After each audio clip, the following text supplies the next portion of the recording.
आता जाणून घेणार आहोत राज्यभरातल्या महत्त्वाच्या घडामोडी. अगदी झटपट सुरुवात करूया ठाण्याच्या बातमीने. ठाण्यातील घोडबंदर रस्त्यावरील गायमुख ते सीएसएमटी मेट्रो मार्गाची संलग्नता मार्गस्थ होते आणि यासाठी आवश्यक असलेल्या वडाळा ते सीएसएमटी या मेट्रो 11ची उभारणी MMRDAकडे सोपवण्याचा निर्णय राज्य सरकारने घेतला आणि यामुळे ही मार्गिका लवकर मार्गस्थ होऊ शकेल असं सांगण्यात येतं. देशातील रेल्वे गाड्यांमध्ये देण्यात येणाऱ्या खाद्यपदार्थांमध्ये भरड धान्यांना प्राधान्य देण्यात येणार आहे आणि या संदर्भातला निर्णय भारतीय रेल्वे आणि IRCTCने घेतलेला आहे आणि याची सुरुवात सीएसएमटी ते साईनगर शिर्डी या वंदे भारत एक्सप्रेसमधून होणार आहे.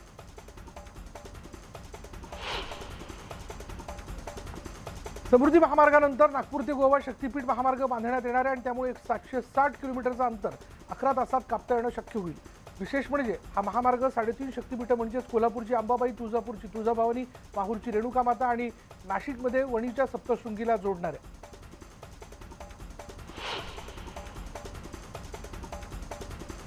मुंबई महापालिका शाळांमधील वर्ग हे क्लासेस चालवण्यासाठी भाड्याने देण्याचा घाट घालण्यात आला. पालिकेच्या अर्थसंकल्पात याबाबत तरतूद करण्यात आली. महसूल वाढवण्यासाठी हा निर्णय घेण्यात आल्याचं पालिकेनं म्हटलंय.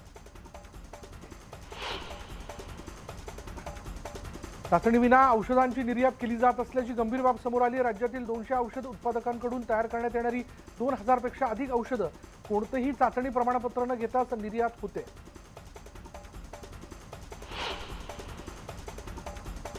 महारेराकडे नोंदणी केल्यानंतर प्रकल्प दिलेल्या कालावधीत पूर्ण न केल्यामुळे 2022 मध्ये राज्यातील 533 प्रकल्पांची मुदत संपुष्टात आली. पुणे विभागात सर्वाधिक 214 प्रकल्प रखडले.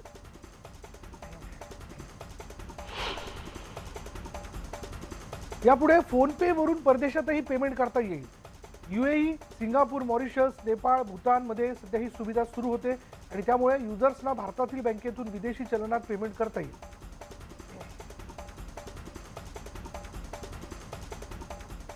वेगवेगळ्या घडामोडींवरती अगदी झटपट. धुळ्यातल्या शिरपूर तालुक्यातील केळींना इराणच्या बाजारात मोठी मागणी आहे. अर्थे परिसरातील केळी इराणला निर्यात होत असून प्रति क्विंटल 3000 ते 3100 रुपये इतका भाव शेतकऱ्यांना मिळतो.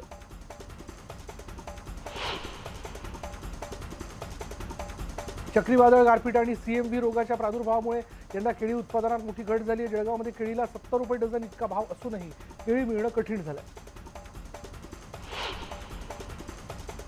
फेब्रुवारी महिन्यातही यंदा कडाक्याची थंडी असल्यामुळे त्याचा फटका कलिंगड उत्पादक शेतकऱ्यांना बसला. थंडीमुळे कलिंगडाला अपेक्षित दर मिळत नसल्यानं शेतकऱ्याचं आर्थिक नुकसान होत आहे. खानदेशात कांद्याची आवक कमी झाली आहे. धुळे, जळगाव, चाळीसगाव, अडावद, किनगाव इथल्या बाजारात कांद्याची आवक सुरू असून कांद्याचे दर 600 ते 1600 रुपये प्रति क्विंटलवर स्थिर आहेत.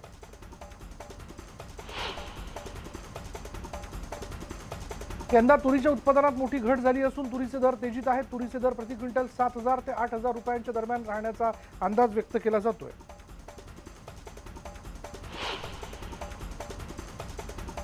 राज्यातील बाजारपेठांमध्ये हिरव्या मिरचीची आवक घटली आणि त्यामुळे हिरव्या मिरचीला चांगला भाव मिळतोय. हिरव्या मिरचीला सध्या प्रति क्विंटल 3000 ते 4000 रुपये दर मिळत असून हा दर काही दिवस स्थिर राहण्याचा अंदाज आहे. राज्यात काही दिवसांपासून मक्याची आवक वाढली. मक्याला सध्या प्रति क्विंटल सरासरी 2000 ते 2200 रुपये दर मिळत असून मक्याच्या दरात 200 रुपयांपर्यंत चढउतार होण्याची शक्यता आहे. G20 परिषदेसाठी औरंगाबादमध्ये जय्यत तयारी सुरू आहे. आंतरराष्ट्रीय तृणधान्य वर्षानिमित्त तृणधान्यांपासून तयार केलेले अन्नपदार्थ विदेशी पाहुण्यांना दिले जातील. या संदर्भात जिल्हाधिकाऱ्यांनी आढावा घेतला. गोंदियात आमगाव मार्गावर असलेल्या बाग प्रकल्पाच्या कालव्याला भगदाड पडले आणि त्यातून लाखो लिटर पाण्याची नासडी होत असून इथल्या परिसरातही पाणीच पाणी झालंय. तर सिंचन विभाग याकडे दुर्लक्ष करत असल्याचा आरोप केला जातोय. थकीत कर वसुलीसाठी धुळे महापालिकेनं कंबर कसली. तब्बल 65 कोटींहून अधिक रुपयांची कर वसुली थकीत असल्यानं मनपाने कारवाईचा बडगा उगारला. नोटीस देऊनही थकबाकी न भरणाऱ्यांवर धडक कारवाईला सुरुवात झाली.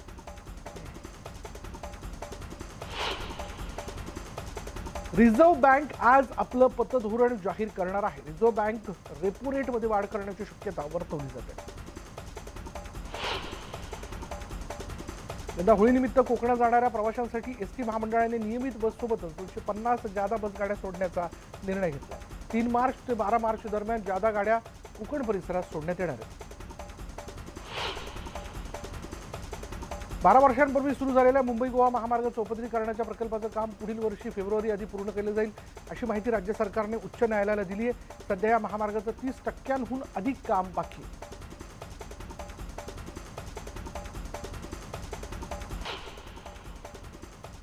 राष्ट्रवादी काँग्रेसचे अध्यक्ष शरद पवार 12 फेब्रुवारीपासून 2 दिवसांच्या विदर्भ दौऱ्यावरती जाणार आहेत। ते या दौऱ्यात सेवाग्राममधील ग्रामसभेला हजेरी लावतील, तसंच नागपुरात बुद्धिजीवी आणि व्यावसायिकांशी संवाद साधतील। अनिल देशमुख 21 महिन्यांनंतर स्वगृही म्हणजेच नागपूरला परतणार आहेत। 100 कोटी वसुली प्रकरणात त्यांना जामीन मिळाल्यानंतर ते मुंबईतच होते। 11 फेब्रुवारीला ते नागपुरात येणार असून कार्यकर्त्यांकडून त्यांच्या स्वागताची जय्यत तयारी करण्यात येते। कणकवली राडा प्रकरणी आमदार वैभव नाईकांना अटकेची शक्यता आहे, तर आतापर्यंत 4 जणांना अटक झाली असून सर्व आरोपींना 3 दिवसांची पोलीस कोठडी सुनावण्यात आली। पिंपरी चिंचवड विधानसभा पोटनिवडणुकीमधील मुख्य पक्षाचे 3 उमेदवार कोट्याधीश आहेत। भाजपचे डमी उमेदवार शंकर जगताप 23 कोटींचे धनी आहेत, तर राष्ट्रवादीचे नाना काटेंकडे 19 कोटींची मालमत्ता आहे। अपक्ष म्हणून लढणाऱ्या राहुल कलाटेंकडे 35 कोटींची संपत्ती असल्याचं प्रतिज्ञापत्रातून समोर आलं। मुंबई विमानतळावर एका प्रवाशाच्या बॅगेत जिवंत काडतूस सापडल्याने खळबळ उडाली। हा प्रवासी दुबईहून मुंबईत आला होता। बॅग चेकिंग दरम्यान ही काडतूस सापडली असून या प्रवाशाविरोधात गुन्हा दाखल करण्यात आला। एका खासगी शाळेत शिकणाऱ्या 2 अल्पवयीन विद्यार्थिनींचा विनयभंग केल्याची घटना सोलापूरमधील मोहोळमध्ये घडली आहे। या प्रकरणी शिक्षकावर गुन्हा दाखल झाला असून हा आरोपी शिक्षक फरार आहे। वंदे भारत एक्सप्रेस खाली येऊन एका तरुणाने आत्महत्या केली। भंडारा रोड रेल्वे स्थानकावर ही धक्कादायक घटना घडली। नैराश्यातून रुपेश साठवणे यांना आत्महत्या केल्याचं बोललं जातं। अवैध गर्भपात करणाऱ्यावर बंदी असतानाही रुग्णांच्या जीवाशी खेळण्याचा संतापजनक प्रकार समोर आलाय। औरंगाबादमध्ये महिलेचा गर्भपात करून डॉक्टर दाम्पत्य फरार झाला असून त्यांच्या शोधासाठी 3 पथकं रवाना करण्यात आली आहेत। गोंदियाच्या देवरी तालुक्यातील परसोडी परिसरात एका कारचा भीषण अपघात झाला। ही जी कार आहे ती पुलावरनं थेट नाल्यात कोसळली असून या अपघातात 3 जणांचा मृत्यू झाला, तर 2 जण जखमी आहेत। मृतांमध्ये 4 वर्षांच्या मुलीचाही समावेश आहे।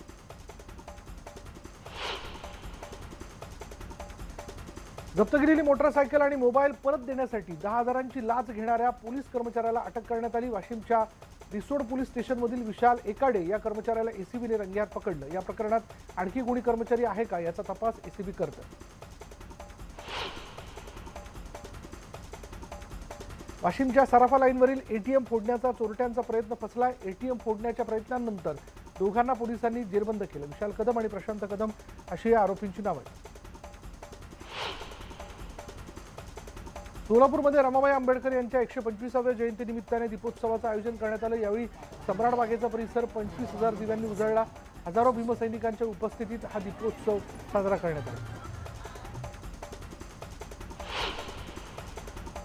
धुळ्यामध्ये माता रमाई स्मारक समितीच्या वतीनं माता रमाई जयंती उत्सव साजरा करण्यात आला। यावेळी दिग्दर्शक नागराज मंजुळे यांना पुरस्कार देत गौरव करण्यात आला।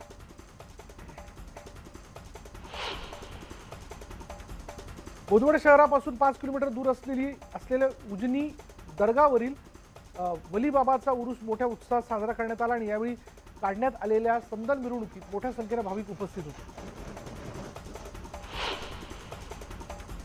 अंदर मावळातील वडेश्वर गावात श्री भैरवनाथ महाराज यात्रा सुरू आहे। यात्रा उत्सवात कुस्ती स्पर्धेचं आयोजन करण्यात आलं असून राज्यभरातील मल्ल स्पर्धेत सहभागी झाले।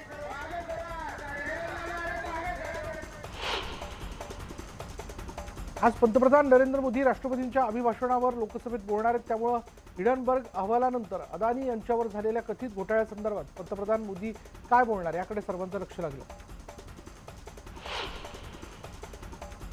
केंद्रीय मंत्री स्मृती इराणी यांनी या लोकसभेत राहुल गांधींवर हल्लाबोल केला। अमेठीत शेतकऱ्यांच्या जमिनी हडप करणारे सभागृहात शेतकऱ्यांबद्दल बोलतायत अशा शब्दात स्मृती इराणींनी राहुल गांधींना प्रत्युत्तर दिलं। भाजप खासदार संगमलाल गुप्ता यांनी मुख्यमंत्री योगी आदित्यनाथ यांना पत्र लिहिलंय। लखनौचं नाव बदलून लखनपूर किंवा लक्ष्मणपूर करण्याची मागणी त्यांनी केली आहे।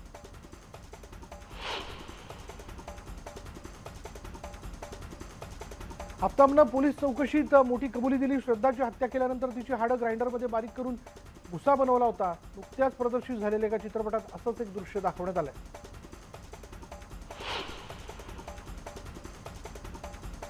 तुर्की आणि सिरियामध्ये झालेल्या भूकंपातील बळींची संख्या 7,700 वर जाऊन पोहोचली। या ठिकाणी बचाव कार्य वेगात सुरू असून मृतांची संख्या वाढण्याची भीती व्यक्त केली जाते। भूकंपग्रस्त तुर्कस्तानने तात्काळ मदतीबद्दल भारताचे आभार मानलेत। भारताकडून सिरियाला 6 टन आपत्कालीन मदत पाठवली गेली आहे। हवाई दलाचे जहाज मदत घेऊन सिरियाला रवाना झाले। परराष्ट्र मंत्री एस जयशंकर यांनी ट्विट करून ही माहिती दिली। पाकिस्तान समोर आता इंधन तुटवड्याचं मोठं संकट उभं राहिलं। पाकिस्तानच्या पंजाब प्रांतातील पेट्रोलचा साठा संपला असून पेट्रोल पंपावर लांबच लांब रांगा लागल्यात। बोलिव्हियामध्ये पुराने कहर केलेला आहे। मुसळधार पावसामुळे आलेल्या पूरस्थितीमुळे जनजीवन विस्कळीत झालं।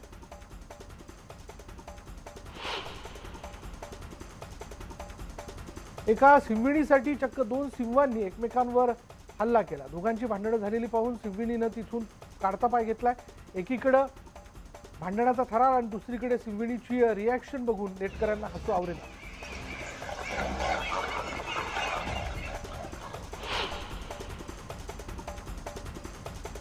आतापर्यंत तुम्ही अनेक ड्रेस बघितले असतील, पण कधी केकचा ड्रेस पाहिलात का? हो, एका नवरीनं चक्क लग्नात केकचा ड्रेस परिधान केला। इतकंच नाही तर लग्नातील वराडी मंडळींनी तो केक ड्रेस कापून खाल्ला।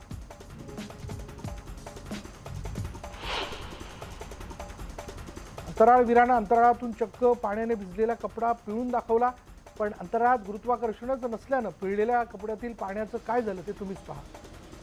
It's really wet.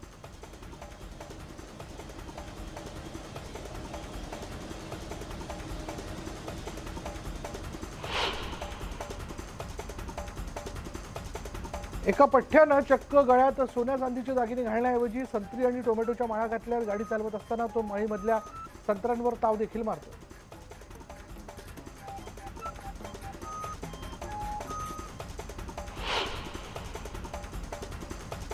आणि यानंतरची वेळ झाली की ब्रेकची। ब्रेक घेऊया।